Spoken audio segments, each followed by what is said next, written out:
بادشاہ کی 60ویں سالگرہ کی آمد تھی۔ پورے ملک میں اعلان کر دیا گیا کہ بادشاہ کی سالگرہ پر عوام بڑھ چڑھ کر حصہ لے۔ بادشاہ نے اپنی سالگرہ پر یہ اعلان کرایا کہ ان کے لیے ایسی شاندار پوشاک تیار ہو جیسے کسی نے آج تک استعمال نہ کی ہو۔ جو بھی بادشاہ کے لیے ایسی انوکھی پوشاک تیار کرے گا اسے انعام و اکرام سے نوازا جائے گا۔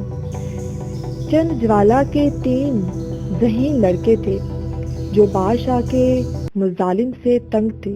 یہ تینوں بادشاہ کے دربار میں حاضر ہوئے اور بادشاہ سے کہنے لگے، ہم آپ کے لیے ایسا لباس تیار کریں گے جو آج تک بڑے بڑے بادشاہوں کو نصیب نہ ہوا ہوگا، لیکن ہماری ایک عرض سن لیں کہ یہ انوکھا لباس دیکھ کر ہر کوئی اشش کر اٹھے گا، لیکن جھوٹے بے ایمان اور فریبی شخص کو یہ لباس نظر نہیں آئے گا۔ البتہ اخراجات بہت زیادہ ہوں گے کیونکہ کپڑا سونے کی تاروں سے تیار ہوگا اور لباس پر ہیرے جواہرات سے کام ہوگا۔ بادشاہ نے لڑکوں کو مطلوبہ رقم فراہم کر دی۔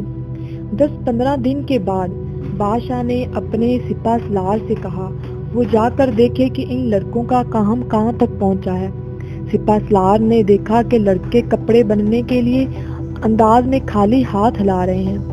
سپہ سالار چونکہ ایک قریبی اور بے ایمان شخص تھا، اس لیے اس نے اپنا بھرم رکھنے کے لیے بادشاہ کو اطلاع دی کہ حضور لڑکوں نے آپ کے لیے لاجواب پوشاک تیار کی ہے۔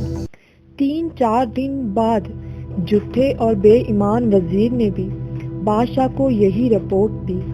بادشاہ بہت خوش تھا کہ کل شام جب وہ پوشاک پہن کر درباریوں کے ساتھ گشت کرے گا تو لوگ اسے مبارکباد دیں گے۔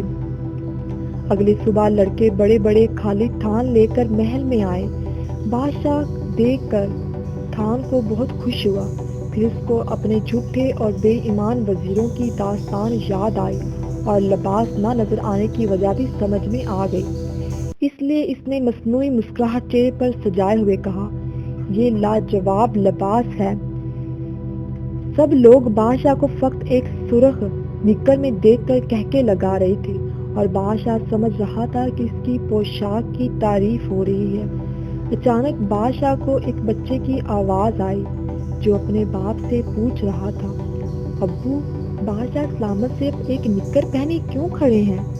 بادشاہ دیکھ کر حیران ہو گیا اور اس کی بات سن کر اس کے ابا نے کہا، خاموش بے ادب، اگر بادشاہ نے سن لیا تو سزا ہو جائے گی۔ اس طرح 3 ذہین لڑکوں نے بادشاہ کو بے وقوف بنایا اور اس کو سبق بھی دیا۔